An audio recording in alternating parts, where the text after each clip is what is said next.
Hi, everybody. So glad you're joining us today. I'm Marcelle Epley, and joining us here today is our chairman of the Grants Committee, Mark Guillen, and our grants manager, Isis Fargas. And they're going to turn their cameras on here shortly. There they are. Hi, guys. How's it going? Good to see you. This is a 30-minute presentation, so it's going to go really fast, and we're going to give you a lot of information. So get into the chat. Tell us you're here. Say hello. Where are you calling in from? And put your questions there as well. We'll try to get to as many questions as possible, but if we can't get to you today, reach out to us and we'll be happy to engage with you there. This is recorded, so know that you'll get an email with this presentation recorded, as well as the PowerPoint slide deck, so you can look at it at a later time. So we're going to get started. This is what we're going to cover. We have some new staff members here at the Community Foundation. We'll go over that, talk a little bit about how we're set up, and of course, the grant opportunities for this year. We're going to dive in a little bit more about what the committee, so what Mark as the chairman talks about in the committee, to give you a little inside baseball on how you can submit your best grant application to the Community Foundation. And of course, as always, stay connected because we want to get to know you and get to know about your charity. So here's the Community Foundation staff. We welcomed Isis Fargas and Deanna Bennett last year. Tara Sievers and Stacy have been with us for many years. And as our staff expands, so does our number of funds and our assets, as well as our grant opportunities. I'm very happy to introduce and welcome our board member, Mark Guillen. He is a philanthropist. He's a Long Beach native, and he definitely knows grant opportunities and how to look through those. He's involved on several charities and boards, and not to mention a really great musician as well. Hi, Mark. Are you there? I am. Thank you for that introduction. That's really nice. I did want to welcome everyone who joined the webinar today. We're so excited that you're here and participating, because as a board member and as the chairman of the grants committee, we really do want to see the best applications for our grants. We want to make sure you understand what we're asking for, and you know that we're able to really understand what you're trying to do. So to start us off, just so that we know our audience that's on here, we have one poll question. It will be popping up shortly. You have some options on how to answer that. We just basically want to know, what's your experience with receiving a grant from the Long Beach Community Foundation. So hopefully you see that pop up. It's going to stay up just for a few moments, so make sure that you answer those as soon as you can, and we'll be showing the results shortly after.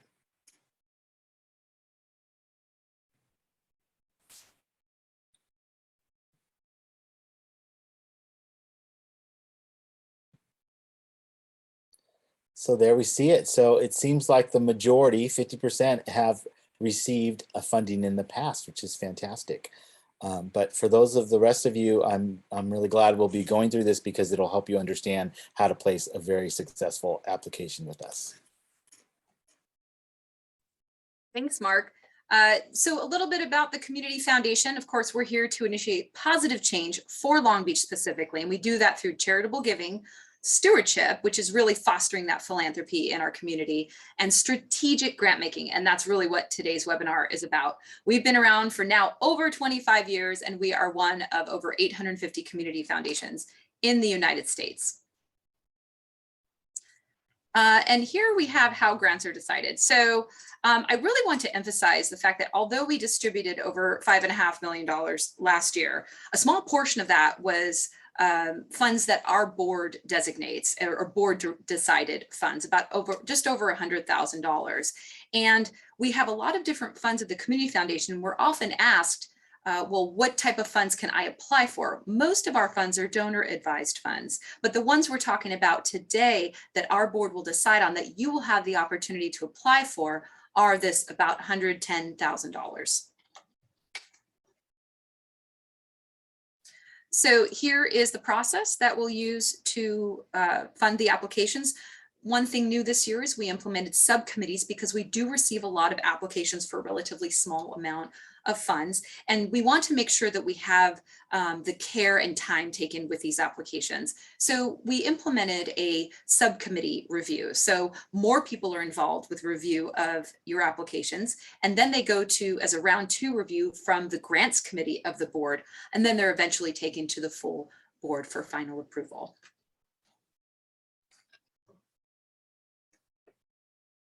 Now Isis is going to take you through all of the numbers. There you go. Thank you, Marcel. So I just want to go over just a brief overview of our grant opportunities this year. As of today, all of our open applications are available to view online. We want to provide everyone with enough time to view, take a look at, and submit their applications in a timely manner. And here you can see our closing dates for the various granting opportunities we have available this year. At the top, you'll see our board directed grants, and below you'll see our donor decided, as well as our nonprofit committee decided granting opportunities. And if you have any questions regarding any of these close dates, feel free to ask in our Q&A feature. So now we're just going to be going over the different grants that we have available, like I said, available online to view today, starting with the Phinney Community Fund. The Phinney Community Fund was started by a generous estate donation with the intent to support broad and general purposes with a high preference for children's organizations in Avalon and Long Beach. Because this fund is so broad, our board of directors also prefers to fund programs that either align or support our LBCF Impact Fund purpose as well. And that fund will be explained in detail during this presentation. And here we have our grantees from 2021. As you can see, several did align with last year's Impact Fund purpose, supporting youth at risk of or currently experiencing homelessness.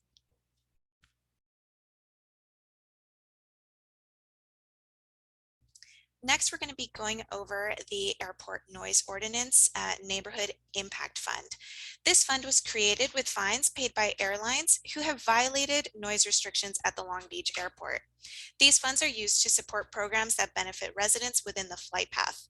Whether your organization is located within the flight path is not a priority. We want to make sure the people within the community are benefiting from these funds. So if your organization is in downtown Long Beach, but you have a program to benefit the communities within that flight path, you would qualify. If you have any concerns about whether or not your program would qualify, a simple rule that I like to think about is if I can hear the airplanes fly overhead, then I must be within the flight path. We also have this generous image that we have available. You'll be able to have this link. It's also available on our website. In 2021, we awarded 2 grantees for musical programs within the flight path. I do want to say that while last year we did support music programs specifically, we do look for different community programs to support every year, as long as they do provide that impact for the residents and communities within the flight path. And now I'm going to be passing it over to our board member, Mark Guillen, who will be going over the LBCF Community Impact Fund. I did want to spend a few minutes to talk about the Impact Fund. It is a great grant, and it's also one of our favorite. It is one of those grants that is completely controlled and run by the board at large. So what we do is, every year we look into the community, and we want to find a focus that is focused on a relevant issue that's happening in our community at this time. And so as Isis mentioned before, the Impact Fund last year was focused on at youth risk who are experiencing homelessness. And we felt at the time, especially during the pandemic, that that was the most appropriate. Now, we also know for 2022 that homelessness is still a very relevant issue that's happening here in Long Beach. And so we wanted to expand that a little bit more. And so if you look on the slide, that this year our focus is that we are focusing on post-pandemic educational, emotional, and health needs of all at-risk youth, but also including those experiencing homelessness. So it's expanded a little bit. Hopefully your programs fall in more appropriately. The grants for this award will be between $5,000 and $10,000. We also have a video that's available to talk about our 2021 grantees.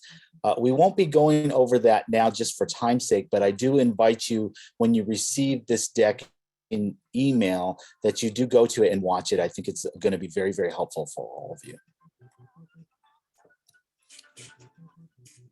Thanks, Mark. The Community Impact Fund is our original fund to support the community. So it's the one we get most excited about, and the one that grows over time as well. Our intention is to grow that, to make more dollars available.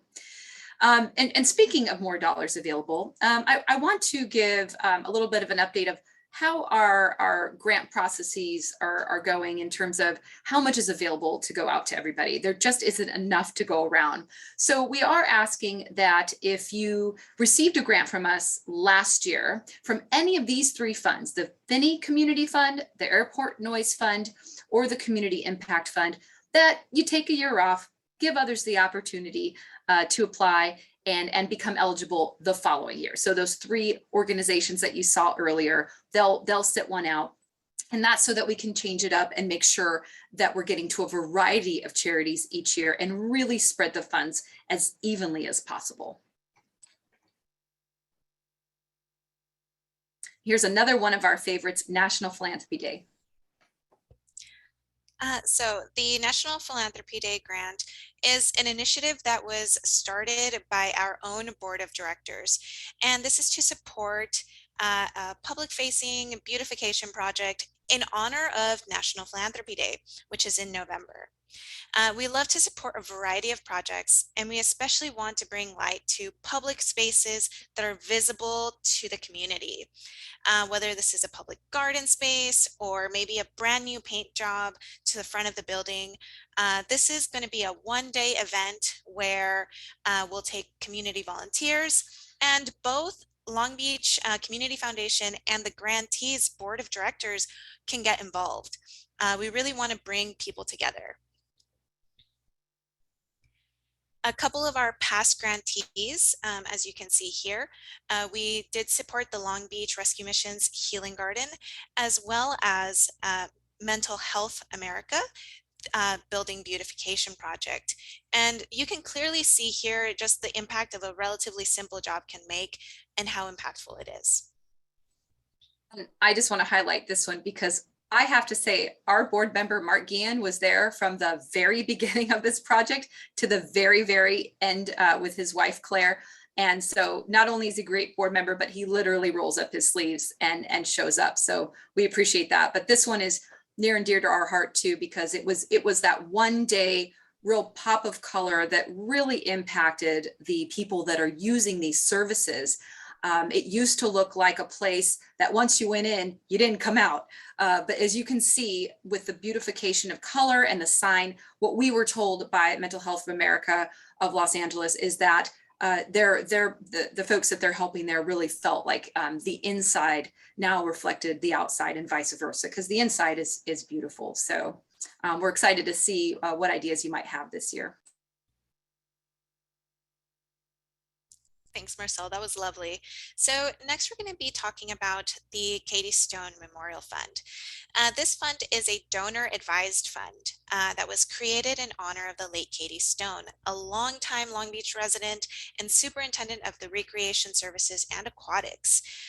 This fund is meant to support her philosophy to meld work and play, to develop both body and mind, and always act in a generous, fun-loving spirit.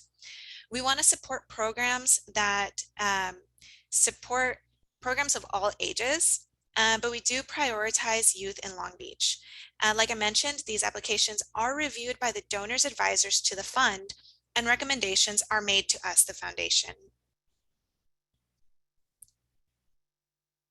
And really quick, last year's recipients were the St. Mary Medical Center Foundation and Leadership Long Beach.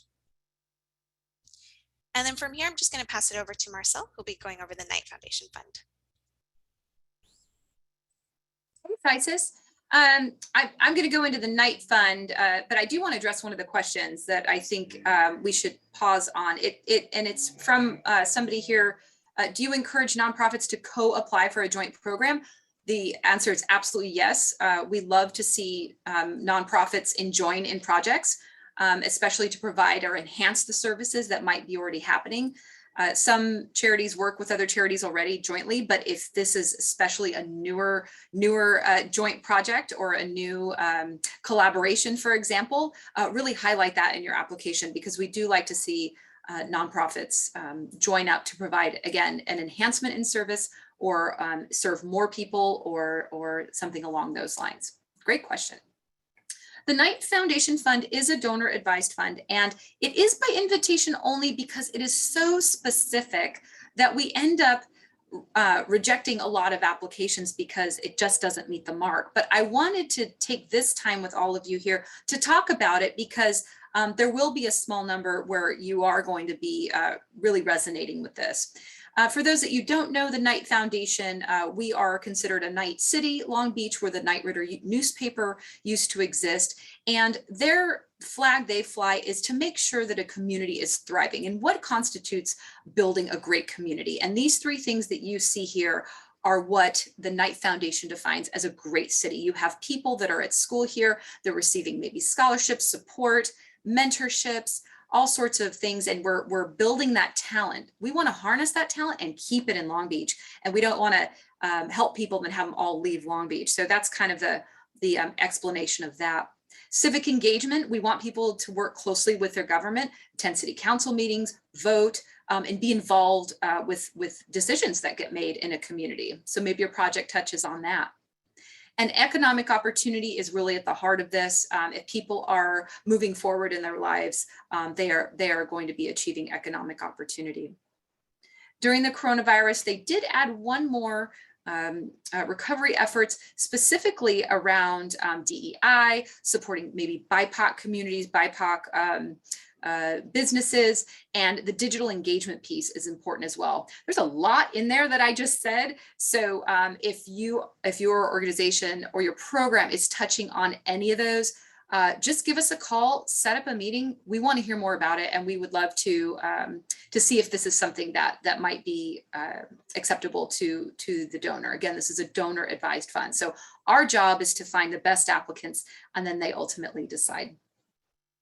Here's another requirement of the fund. We are favoring large scale projects. So these are six-figure projects, and we require other funding partners, because the donor of this particular fund, the donor advisor rather, likes to see that other people are contributing, other people are a part of this very large project. And what that means, it just means that that's the momentum of where the community is moving. If a lot of people are involved and a lot of other contributors. So this might be a $500,000 or $1 million project or more, and our contribution is just one piece of that. We also like to see that it might be replicated in other cities. We are one of 26 Knight cities, so if we can have something really great for the Knight Foundation, they like to show it to other cities across the US for replication. Here are a couple that we funded in the past. This is activating the Civic Plaza, which is unfortunately not activated right now because things are not going that direction. But as soon as things open back up and get back to normalcy, this is what we'll be after. Really, literally bringing people closer to the government, providing programming in there, whether it's lunchtime yoga or coffee shop, just really promoting those gatherings in those spaces for people to convene.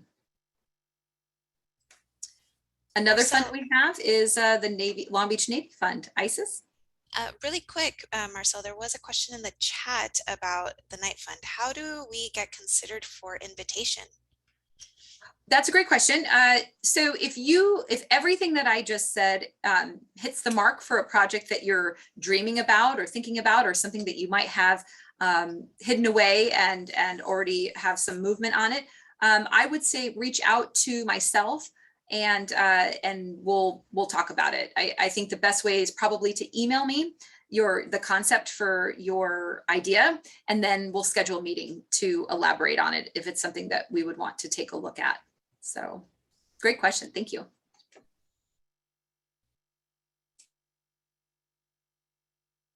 Oh, okay. So the Long Beach Navy Memorial Heritage Association Fund, we like to call it the Navy Trust here at the foundation. This is a fund that is advised by an external nonprofit committee, and they have a separate schedule outside of the Long Beach Community Foundation. These grants are made to support qualified historical preservation projects within the city of Long Beach. This can include preservation, rehabilitation, or restoration of buildings, public landscapes, or structures within historic neighborhoods. Next slide. There is a preference for projects that are visible to the public, projects that recognize the contributions of the Long Beach Naval Station and Shipyard to the city of Long Beach, as well as projects that honor the work of the architect Paul Revere Williams.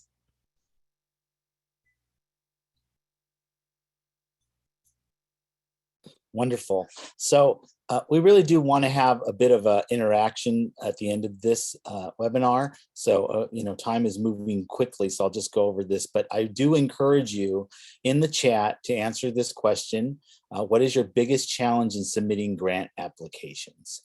So we're going to continue on with the presentation, and we will answer those towards the end. Let's go to the next slide.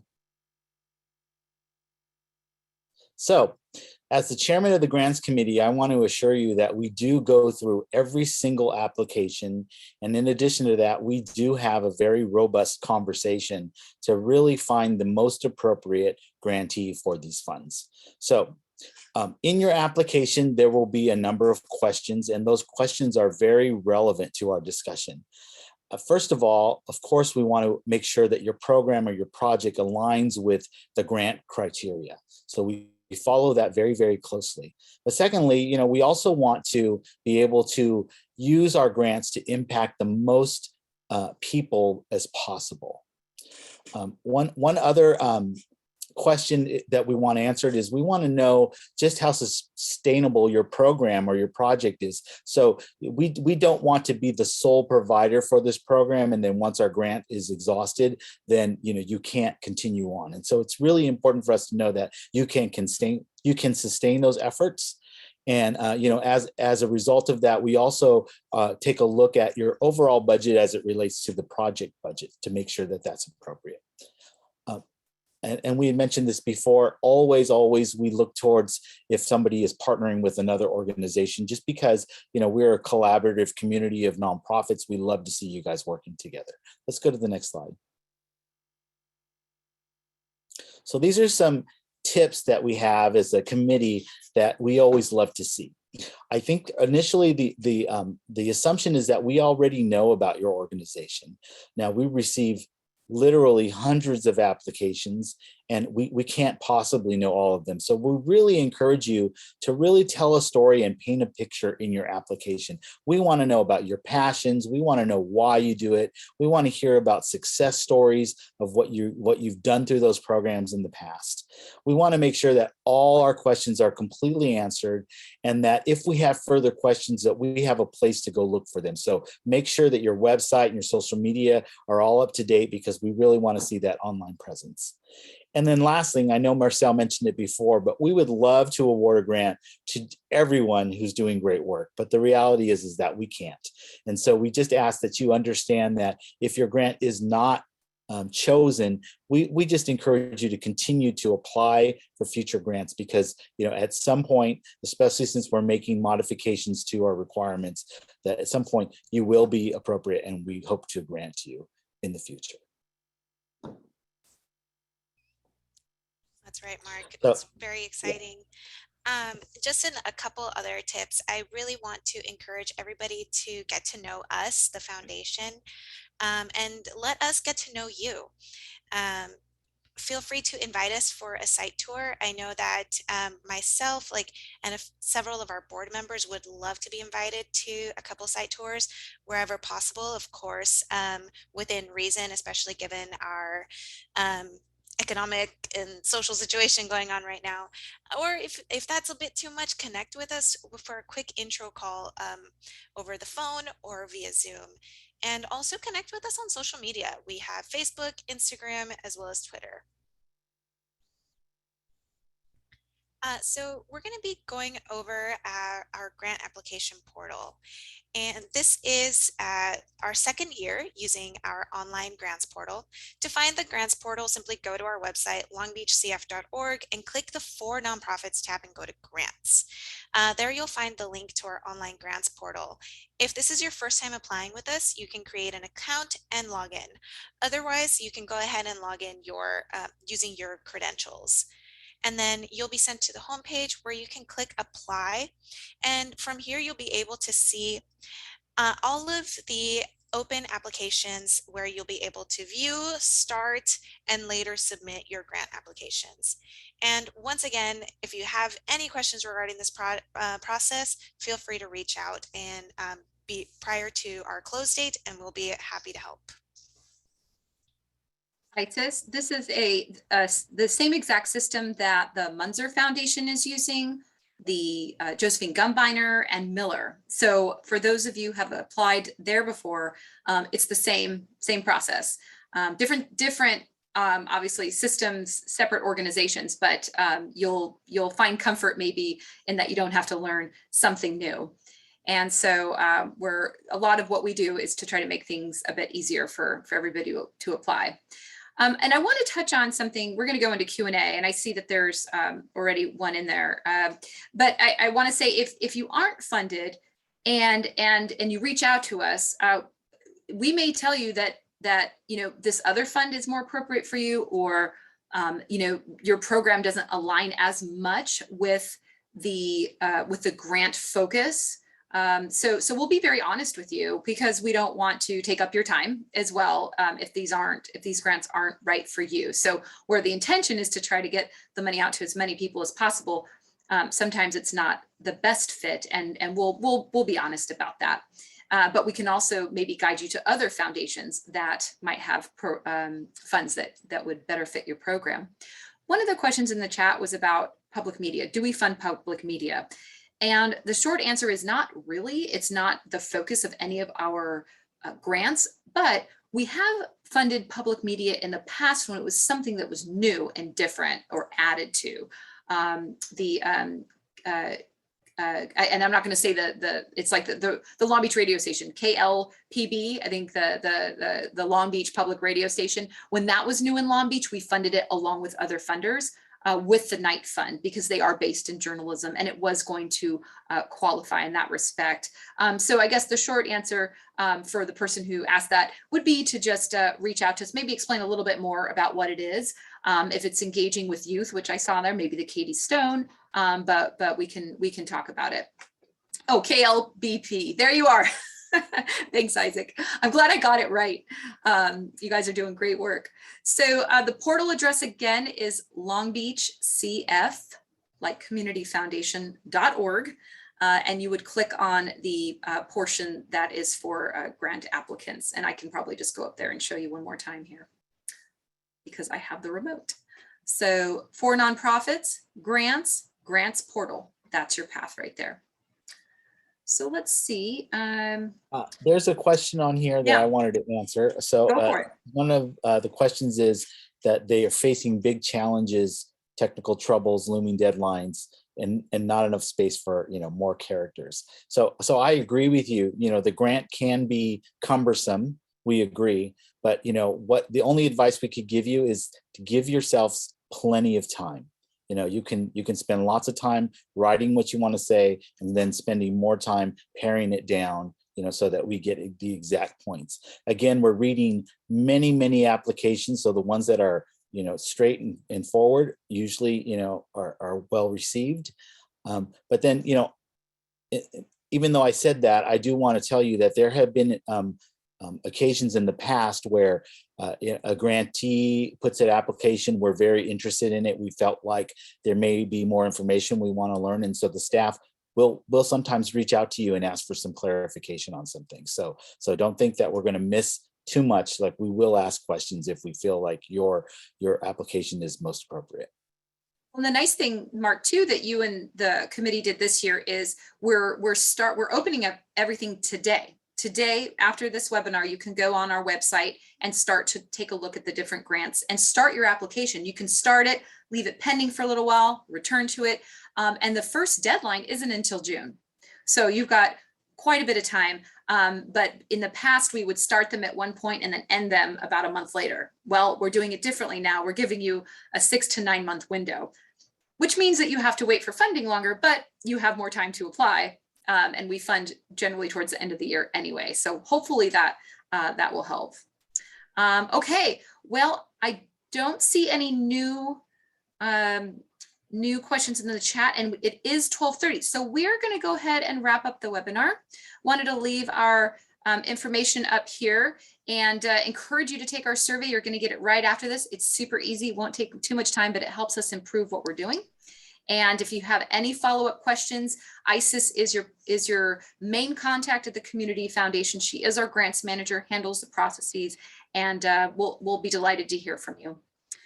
Looking forward to reading about all the great work that you're doing and wishing you all a wonderful day and a great February. Take care, everyone. Bye-bye. Thank you. Bye.